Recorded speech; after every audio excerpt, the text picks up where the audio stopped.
وآتوا اليتامى أموالهم ولا تتبدلوا الخبيث بالطيب ولا تأكلوا أموالهم إلى أموالكم إنه كان حوبا كبيرا وإن خفتم ألا تقسطوا في اليتامى فانكحوا ما طاب لكم من النساء مثنى وثلاث ورباع فإن خفتم ألا تعدلوا فواحدة أو ما ملكت أيمانكم ذلك أدنى ألا تعولوا وآتوا النساء صدقاتهن نحلة فإن طبن لكم عن شيء منه نفسا فكلوه هنيئا مريئا۔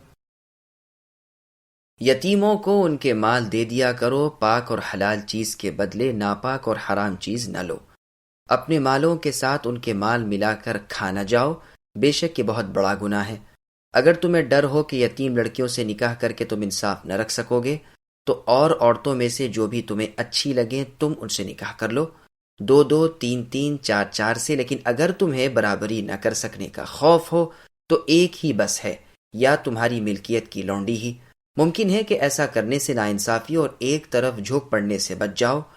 عورتوں کو ان کے مہر راضی خوشی دے دیا کرو، ہاں اگر وہ خود اپنی خوشی سے کچھ مہر چھوڑ دیں تو اسے شوق سے خوش ہو کر کھاؤ پیو۔ سامعین، اب ان آیتوں کی تفسیر سماعت کیجیے۔ یتیم کا مال ناجائز طریقوں سے کھانا گناہ ہے۔ اللہ تعالیٰ یتیموں کے والیوں کو یعنی ان کے ذمہ داروں کو حکم دیتے ہیں کہ جب یتیم بلوغت یعنی جوانی اور سمجھداری کو پہنچ جائیں تو ان کے جو مال تمہارے پاس ہوں انہیں سونپ دو، پورے بغیر کمی اور خیانت ان کے حوالے کرو۔ اپنے مالوں کے ساتھ ملا کر گڈ مٹ کر کے کھا جانے کی نیت نہ رکھو۔ حلال رزق جب اللہ تعالیٰ تمہیں دے رہے ہیں پھر حرام کی طرف کیوں منہ اٹھاؤ؟ تقدیر کی روزی مل کر ہی رہے گی۔ اپنے مال چھوڑ کر لوگوں کے مالوں کو جو تم پر حرام ہے نہ لو۔ دبلا پتلا جانور دے کر موٹا تازہ نہ لو۔ بوٹی دے کر بکرے کی فکر نہ کرو۔ ردی دے کر اچھے کی، کھوٹا دے کر کھرے کی نیت نہ رکھو۔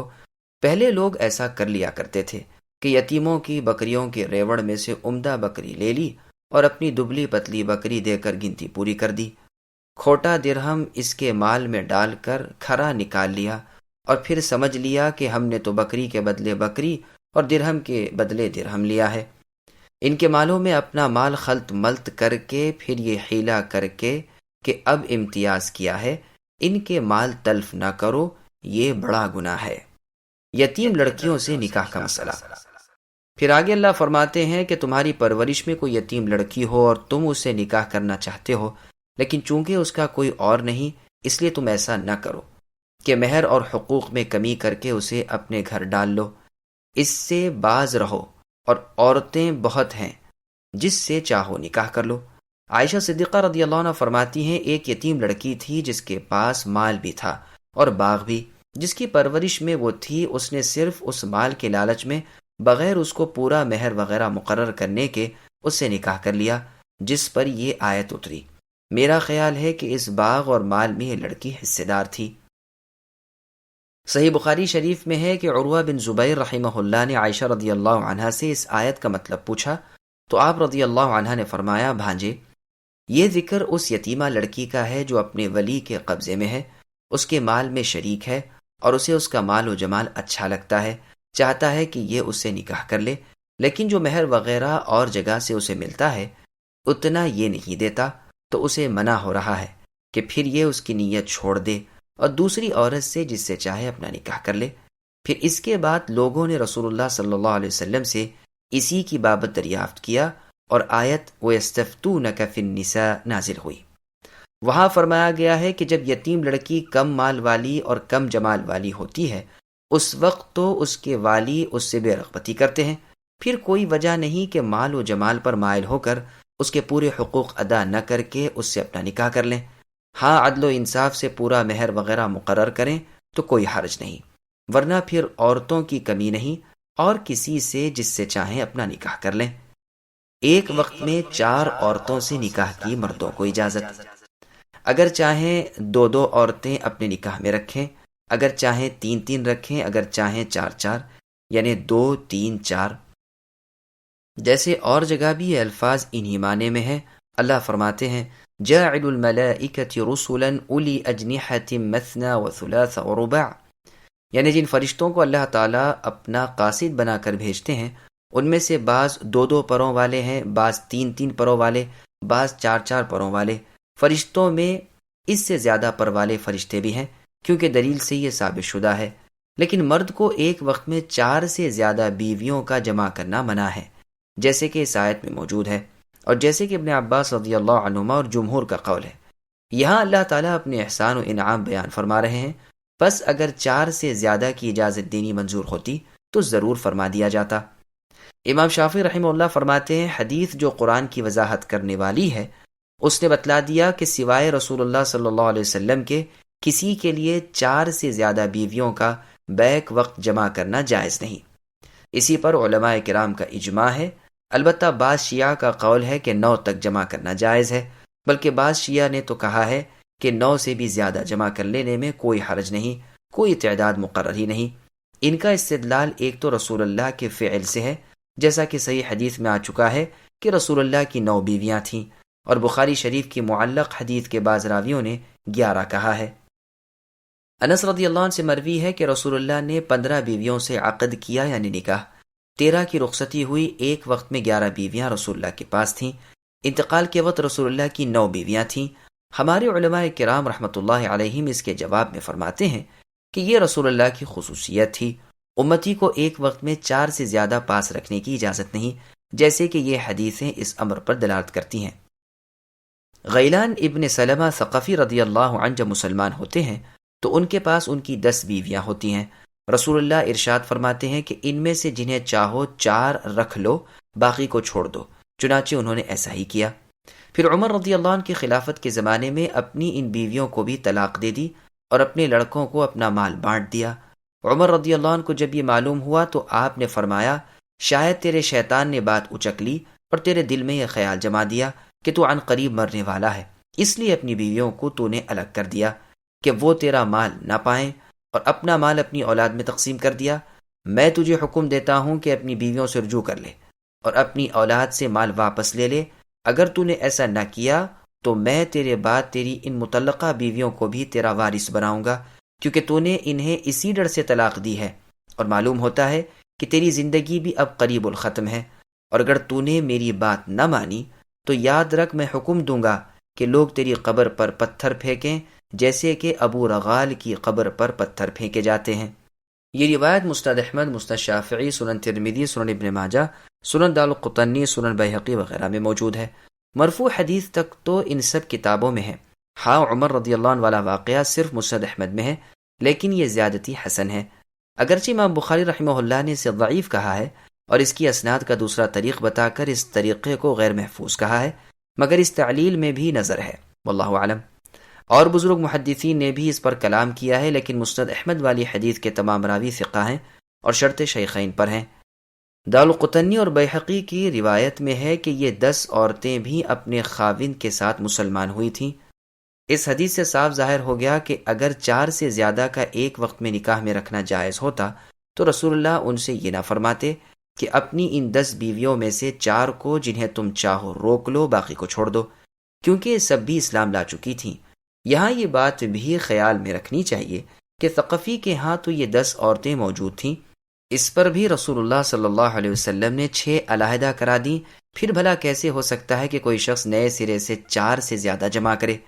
واللہ اعلم بالصواب۔ دوسری حدیث ابو داؤد اور ابن ماجہ وغیرہ میں ہے کہ عمیرہ اسدی رضی اللہ عنہ فرماتے ہیں میں نے جس وقت اسلام قبول کیا میرے نکاح میں 8 عورتیں تھیں، میں نے رسول اللہ سے ذکر کیا، آپ نے فرمایا ان میں سے جنہیں چاہو 4 کو رکھ لو۔ اس کی سند حسن ہے اور اس کے شواہد بھی ہیں، راویوں کے ناموں کا ہیر پھیر وغیرہ ایسی روایات میں نقصان دہ نہیں ہوتا۔ تیسری حدیث مسند شافعی میں ہے، نوفل ابن معاویہ رضی اللہ عنہ فرماتے ہیں کہ میں نے جب اسلام قبول کیا اس وقت میری 5 بیویاں تھیں، مجھ سے رسول اللہ نے فرمایا ان میں سے پسند کر کے 4 کو رکھ لو اور 1 کو الگ کر دو۔ میں نے جو سب سے زیادہ عمر کی بڑھیا اور بے اولاد بیوی 60 سال کی تھیں انہیں طلاق دے دی۔ پس یہ حدیثیں گرچہ ان میں ضعف ہے لیکن غیلان رضی اللہ عنہ والی پہلی حدیث کے شواہد ہیں، جیسے کہ امام بیہقی رحمہ اللہ نے فرمایا ہے۔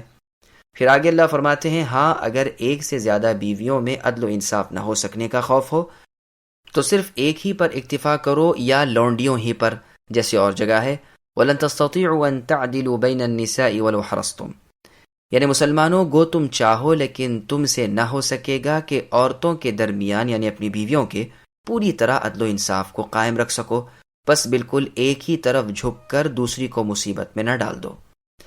ہاں یہ یاد رہے کہ لونڈیوں میں باری وغیرہ کی تقسیم واجب نہیں، البتہ مستحب ہے، جو کرے اس نے اچھا کیا اور جو نہ کرے اس پر حرج نہیں۔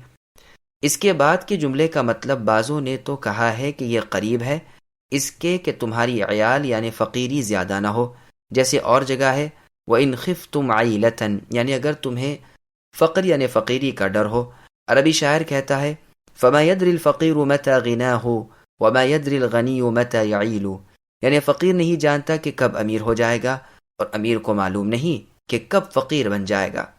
جب کوئی مسکین محتاج ہو جائے تو عرب کہتے ہیں عال الرجل، یعنی یہ شخص فقیر ہو گیا۔ غرض اس معنی میں یہ لفظ مستعمل تو ہے، لیکن یہاں یہ تفسیر کچھ زیادہ اچھی نہیں معلوم ہوتی، کیونکہ اگر آزاد عورتوں کی کثرت فقیری کا باعث بن سکتی ہے تو لونڈیوں کی کثرت بھی فقیری کا سبب ہو سکتی ہے۔ بس صحیح قول جمہور کا ہے کہ مراد یہ ہے کہ یہ قریب ہے اس سے کہ تم ظلم سے بچ جاؤ۔ عرب میں کہا جاتا ہے کہ عال فی الحکمی، جبکہ ظلم و جور کیا ہو۔ رسول اللہ کا مشرک چچا ابو طالب، اس کے مشہور قصیدے میں بھی یہ بات موجود ہے جو اس نے رسول اللہ کو مخاطب کر کے کہا بِمِيزَانِ قِسْطٍ لَا يَخِيصُ شَعِيرَةً لَهُ شَاهِدٌ مِّن نَفْسِهِ غَيْرُ عَائِلِ، یعنی یہ محمد ایسی ترازو سے تولتے ہیں جو ایک جو برابر کی بھی کمی نہیں کرتی، ان کے پاس ان کا گواہ خود ان کا اپنا نفس ہے جو ظالم نہیں ہے۔ ابن جریر میں ہے کہ جب کوفیوں نے عثمان رضی اللہ عنہ پر ایک خط میں کچھ الزام لکھ کر بھیجے تو ان کے جواب میں خلیفۃ الرسول عثمان رضی اللہ عنہ نے لکھا کہ انی لست بمیزان اعول، میں ظلم کی ترازو نہیں ہوں۔ صحیح ابن حبان وغیرہ میں ایک مرفوع حدیث اس جملے کی تفسیر میں مروی ہے کہ اس کا معنی ہے تم ظلم نہ کرو۔ ابو حاتم رحمۃ اللہ علیہ فرماتے ہیں اس کا مرفوع ہونا تو خطا ہے، ہاں یہ عائشہ رضی اللہ عنہا کا قول ہے۔ اسی طرح لا تعولو کے بھی معنی یعنی تم ظلم نہ کرو۔ عبداللہ ابن عباس رضی اللہ عنہما، عائشہ رضی اللہ عنہا، نیز مجاہد، عکرمہ، حسن، ابو مالک، ابو رزین، نخعی، شعبی، ضحاک اور عطا خراسانی، نیز قتادہ، سدی، مقاتل ابن حیان رحمۃ اللہ علیہم وغیرہ سے بھی یہی مروی ہے۔ عکرمہ رحمہ اللہ نے بھی ابو طالب کا وہی شعر پیش کیا ہے۔ امام ابن جریر رحمۃ اللہ علیہ نے اسے روایت کیا ہے اور خود امام صاحب بھی اسی کو پسند کرتے ہیں۔ پھر آگے اللہ فرماتے ہیں کہ اپنی بیویوں کو ان کے مہر خوش دلی سے ادا کر دیا کرو جو بھی مقرر ہوئے ہوں اور جن کو تم نے منظور کیا ہو۔ ہاں اگر عورت خود اپنا سارا یا تھوڑا بہت مہر اپنی خوشی سے مرد کو معاف کر دے تو اسے اختیار ہے، اور اس صورت میں بے شک مرد کو اس کا اپنے استعمال میں لانا حلال اور طیب ہے۔ نبی کریم صلی اللہ علیہ وسلم کے بعد کسی کو جائز نہیں کہ بغیر مہر واجب کیے نکاح کرے، نہ یہ کہ جھوٹ موٹ کا نام ہی نام ہو۔ ابن ابی حاتم میں علی رضی اللہ عنہ کا قول مروی ہے کہ تم میں سے جب کوئی بیمار پڑے تو اسے چاہیے اپنی بیوی سے اس کے مال کے 3 درہم یا کم و بیش لے، ان کا شہد خرید لے اور بارش کا آسمان کا پانی اس میں ملا لے تو 3 بھلائیاں مل جائیں گی۔ ہنیئا مریئا، تو مال، عورت اور شفا، شہد اور مبارک بارش کا پانی۔ ابو صالح رحمہ اللہ فرماتے ہیں کہ لوگ اپنی بیٹیوں کا مہر آپ لیتے تھے، جس پر یہ آیت اتری اور انہیں اس سے روک دیا گیا۔